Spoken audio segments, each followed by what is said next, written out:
Esta noche no tengo miedo, las cañas me hacen de sonajero y la brisa con ella baila.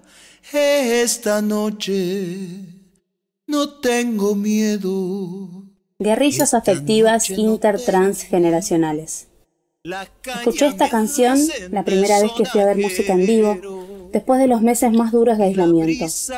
Era verano y nos encontramos con unas amigues en un bar de Almagro, uno de esos que cerró al poco tiempo por el colapso cultural que sufrió la ciudad ante la falta total de políticas que bancaran el circuito autogestivo en pandemia. Por eso no era tan claro todavía, y cuando nos sentamos en la mesa aquel día, nos dimos las manos entre todos y era evidente que estábamos emocionadas de volver a ver los patios del barrio, a tomar algo mientras sonaba una música. El mapa de todas las calles que habíamos extrañado con dolor se nos hizo carne en la piel, que de a poco recobraba color después de tanto encierro, y las partículas del cuerpo entero iban entrando en sintonía con los timbres de las voces en multitud entonadas con burbujas de cerveza. Ese día sonreímos desde el pecho, porque habíamos conseguido una buena ubicación para escuchar a Susi. En medio de ese feliz escenario, las artistas presentaron la cumbia del abrazo, que hace referencia justamente a muchas de las cosas que suceden entre generaciones. Fue ahí que sentí lo lindo que sería compartir con los pibes de Aula Vereda ese momento. Las ganas de ponerme a bailar ahí mismo con ellos, que se criaron entre los cables y escenarios de la casa de Teresa, que lloraron con nosotros cuando la Agencia Gubernamental de Control nos tapió la puerta por la clausura, y que ahora extrañaban los festivales callejeros que organizamos juntos cada año. Desde ese día algunas preguntas se me instalaron en la relación con los pibes. ¿Qué somos vos y yo? ¿Cómo se llama esto que hacemos juntos? ¿Cómo se nombra el entre que se gesta cada vez que nos encontramos en la esquina? ¿Es siempre el mismo? ¿Cambia cuando estamos solos o con todo el grupo? ¿Cambia según lo que vamos haciendo? Las respuestas son miles, y no quiero descartar ninguna, sino recorrerlas de a poco en modo de aventura epistémica. Si vemos caminando por la calle a una persona adulta con una niña, asumiremos que es su familiar, porque cualquier otra cosa generaría sospecha. Su niñera, quizás, y ahí se acaban las opciones. Los adultos, sobre todo las mujeres, somos cuidadores de quienes vinieron después, así como de quienes vinieron antes.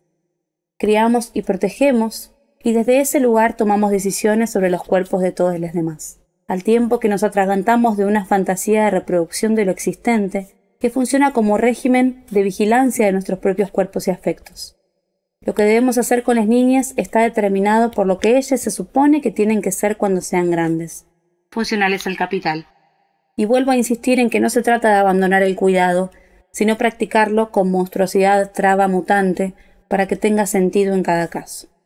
Abonando a dicha monstruosidad, apelo a la figura de guerrilla, para referirme a formas del afecto que interfieren las lógicas de la dominación y que en su articulación insólita de las partes atenta directamente contra la violencia adultista y patriarcal. En mi estrategia de guerrilla intertransgeneracional, condenso la posibilidad de pensar otros entre de las diferentes generaciones que se encuentran para componer el tiempo conjuntamente, cada una desde la particular perspectiva que dan los años y las experiencias singulares en su paso. Una guerrilla en la que hacer alianzas imprevisibles se transforma en un plan de lucha de baja intensidad, contra el daño, contra un estado opresivo y armado hasta los dientes para mantenernos productivos y quebrades, viviendo un presente desarraigado y totalizado, reiterado hasta el infinito. Una táctica de ataque contra el edadismo, embistiendo en ráfagas de corta duración y alto impacto, con lo inesperado como estrategia principal de un quizás siempre abierto. Una guerrilla equipada con armas artesanales, como el afecto, el silencio, la risa, y aquello que cada célula hace con lo que tiene. Una guerrilla que no es profesional en su labor, pues la contingencia la puso en ese lugar, y por eso también aloja cuerpos variados, disímiles, y cada uno provoca desde lo que puede y sabe. Una guerrilla anónima, que jamás será un ejército estable, que muta en sus participaciones y objetivos comunes, porque tiene sentido solo en su hacer antinormativo situado y su fin último es siempre disolverse para darle paso a otra cosa. Por eso lo que sigue son distintas formaciones de la bandada intertransgeneracional que fuimos en Aula Vereda durante los tiempos de pandemia, antes y después. Algo de lo que supimos conseguir, de lo que probamos y dejamos, de lo que nos gustó y vuelve en forma de figuritas. Guerrillas afectivas cambiantes que nos permitieron hacer rancho juntas en tiempos desoladores. ¿Y vos? ¿Cuántas amigues de 12 años tenés? Alianzas multiedades. Profe, educadora, maestra, facilitadora, tallerista, colaboradora. Muchos nos acercamos a las infancias desde lo pedagógico, donde ciertos conocimientos se ubican en el centro de la relación y a su alrededor nos movemos pibes y adultes, produciendo una forma de proximidad específica entre generaciones. Creo que esta práctica de enseñanza no solamente es inevitable entre quienes tienen más y menos experiencia en torno a la supervivencia en el mundo, sino que además es una usina de gestación de vínculos de confianza y cariño, de esos que hacen la vida más entusiasmada. No es que esto suceda siempre o que deba suceder, no desconozco los autoritarismos que también habilita el entramado vincular de lo pedagógico, pero estoy convencida de que no es esa su captura inevitable.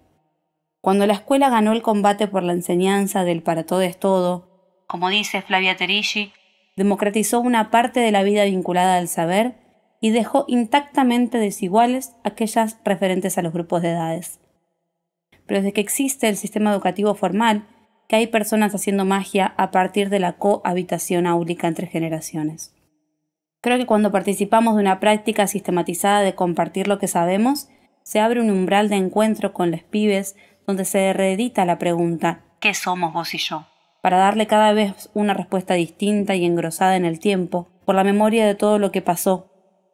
En el barrio nos pasa que hacemos una actividad a la tarde con un grupo de pibes y a la noche nos cruzamos con ellos en el supermercado, llevando birra o saliendo del trabajo. Nos encontramos a la vuelta de la escuela fumando un pucho.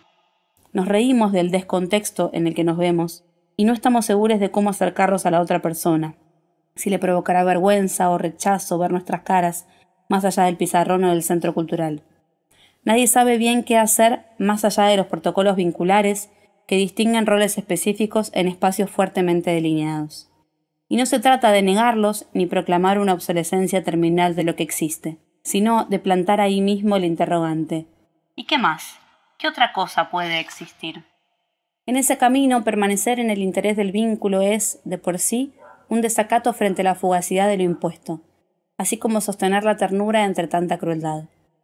Pero hay que hacer mucho esfuerzo por no sucumbir allí a la mismidad, por ejercer la mutabilidad que el entre vos y yo reclama con el paso del tiempo. También hay que hacer mucho esfuerzo por desadscribir esas prácticas de la retórica civilizatoria de un desarrollado porvenir para darle lugar a otras fantasías políticas. Animarnos a no trazar un futuro predeterminado en el enseñar o en el militar, sino gestar un plan conjunto en el hacer. En Aula Vereda nos inventamos uno bárbaro. Allá, en 2019, entusiasmadísimas porque el encuentro plurinacional sería en la ciudad de La Plata, o sea, lo suficientemente cerca como para poder costear el traslado de todas. Las adultas organizamos una serie de recitales en el Centro Cultural La Casa de Teresa, y las pibas cocinaron pizzas y las vendieron en esos eventos para juntar la plata. Hicimos 1000 veces las cuentas. Probamos varias recetas. Nos emocionamos y nos enojamos. Pensamos en dar de baja la propuesta porque era muy costosa. Y al final no lo hicimos, porque las compañeras de Aula Vereda Villa 31 ya se estaban ocupando del micro, y no daba. Menos mal. Entonces brotaron las noches de sábado con varietés y luces de colores, como brotó esa pequeña cooperativa gastronómica que nos armamos para alimentar el deseo de un viaje juntas. Mientras guardábamos los billetes rogando que se frenara un poco la inflación, nos llamaron de una organización amiga para armar un plan en conjunto e inaugurar en La Plata la primera comisión de niñas del encuentro. Alto flash. Hablamos con otras orgas amigas y al final éramos varias para la andanza. Aula Vereda La Plata, la Andariega, la Miguelito Pepe, Hagamos lo Imposible y la Dignidad. En Cava planificamos una serie de preencuentros de pibas para que se conozcan, contarles un poco más de qué se trataba el viaje y generar un espacio de intercambio donde poder conversar y entusiasmarse con el plan. Las compañeras platenses, por su parte, irían a las reuniones oficiales del evento para insistir en que se incluya la comisión de pibas en el cronograma final que se difundiría por todos los medios. Todavía no sabíamos que la organización rechazaría esta propuesta, argumentando que, para las infancias, hay espacios de cuidado, no comisiones, y que la inflación aumentaría hasta el infinito. Éramos tan felices. Fuimos al encuentro plurinacional, y cuando volvimos, nos miramos y nos preguntamos: ¿qué somos vos y yo ahora? No sé qué somos, pero me gusta que nos digamos compañeras, junto con todo lo demás. En sus orígenes, la palabra compañera se utilizaba para nombrar a aquellas personas con las que se compartía el pan, cum panis, con las que se tenía la suficiente confianza como para acceder a esa intimidad y dar, recibir lo más preciado de un hogar, la comida. Es linda la imagen, pero en América Latina la palabra significa tantas otras cosas que resulta un concepto imposible. Por eso lo traigo a la conversación. Compañera de militancia, de casa, de amores. Compañera de banco en la escuela o de handball en el club. Es evidente que en esa designación hay algo que se tiene en común, pero no se sabe muy bien qué, ni su intensidad ni su duración. Es un término lo suficientemente borroso como para no indicar posiciones ni quehaceres concretos en la denominación, al contrario de médico-paciente o docente-alumne, y por sobre todas las cosas, no designa jerarquías. Compañeras es un término que utiliza Donna Haraway para hablar de alianzas multiespecies. En su libro, Seguir con el problema, ella fabula la creación de un tipo de lazo en el que la diferencia es la clave de la cooperación. Su proyecto nos habla de generar conexiones con quienes nos dijeron que no se podía, las palomas, una araña, los cimientos de una montaña, para fabular juntas prácticas de construcción de refugios donde descansar y crecer con amorosidad. Si bien Haraway no está pensando en clave etaria, a nosotras nos sirven sus conceptos para plantear las alianzas multiedades como eje de nuestra acción política cotidiana, que ya tiene mucho de recuperar tierras, construir casas y hacer rancho. Su propuesta apuesta a la comunicación más allá del lenguaje hablado y nos insta a encarnar la ciencia ficción de considerar los efectos que tendrá sobre todas las partes cada decisión tomada. Es una moción bastante genial, considerando el estado catastrófico en el que está nuestro planeta. Sin embargo, no creo que Haraway pueda comprender todo lo que nos rebota en la panza cada vez que decimos compañeras. Desde su anglofonía, ella escribe sobre especies en compañía, pero dudo que eso le resuene a una asamblea de la facultad, que se le mezclen los sentidos más amorosos del término con los usos más agresivos que a veces se dan en los intercambios entre las orgas o entre las listas del sindicato. En nuestra lengua salvaje, compañeras refiere a prácticas y cuerpos que se encuentran y que procuran una forma de encastre por un rato, corto o larguísimo, para algo que está en el deseo y necesidad de todas las partes, que son diferentes entre sí. Para construir refugios, para hacer rancho. Al igual que en Seguir con el problema, en estos encuentros no hay promesa de que la cosa funcione, y en el camino todo es una posibilidad. Pero a diferencia del libro, a nosotras en el decir compañeras, se nos vienen historias identitarias, amatorias, barriales, escolares y todas profundamente pasionales. Esto es castellano, Donna. No lo entenderías.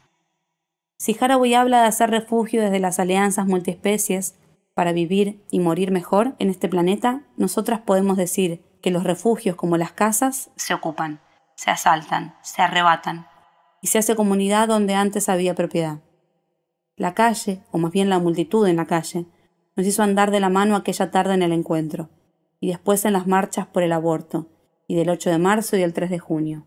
Esas manifestaciones se convirtieron en algo importante en esto que hacemos juntas con las pibas en Aula Vereda, caminando hacia un devenir compañeras del lazo intertransgeneracional. Cada una de estas veces, todas nos hicimos protagonistas anónimas de un movimiento tan horizontal como heterogéneo y complejo, que nos convocaba en lo colectivo y en lo particular. Cada una de estas veces, la escena nos llamaba desde la igualdad y en sus diferencias, interpelando nuestro deseo de participar como conjunto hacia la insolencia de la ocupación del espacio y de los vínculos para darlos vuelta.